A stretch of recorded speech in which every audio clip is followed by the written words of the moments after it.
It was a quiet afternoon in biology class, just another Thursday nearing the end of the school day.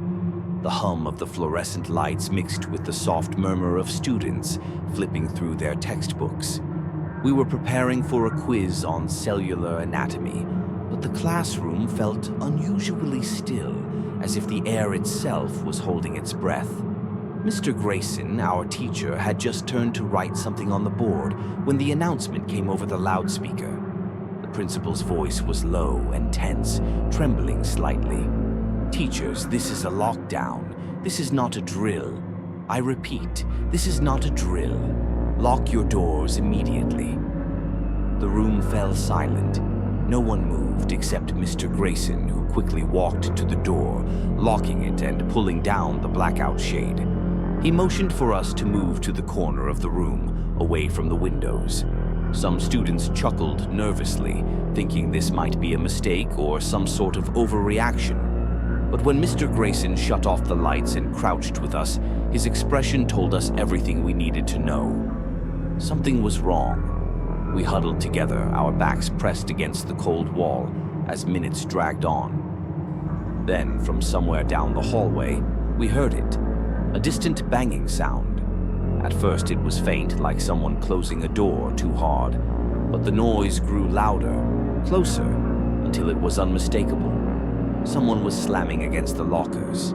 The banging was soon accompanied by shouting, a deep, guttural voice yelling incoherent words.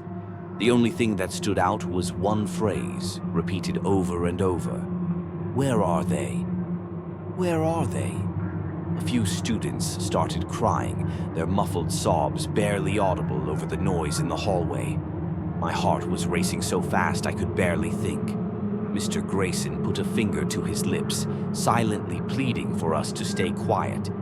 The footsteps grew heavier, and the banging moved from the lockers to the classroom doors. We could hear the man kicking and slamming against them, testing the handles. Each time he reached a new door, he would shout, "Open up!" followed by a loud crash. Then he reached our door. The handle rattled violently, and the man's voice was so close now that it felt like he was right next to us. "I know you're in there," he screamed, pounding on the door with what sounded like his fists. The sound reverberated through the room, and a girl beside me whimpered, her hand clasped tightly over her mouth. We sat frozen, barely breathing as the pounding continued. Mr. Grayson kept his eyes locked on the door, ready to act if it opened. But after what felt like an eternity, the man let out a frustrated yell and moved on. His footsteps echoed down the hallway, fading with each step. Even then, no one dared to move.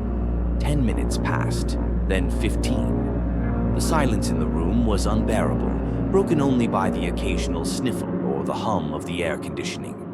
Finally, the principal's voice returned, shaky but calm. "The lockdown is over. Teachers, please keep your students in the classrooms until further notice." Mr. Grayson exhaled deeply, standing to turn on the lights. His face was pale, and he looked as shaken as the rest of us.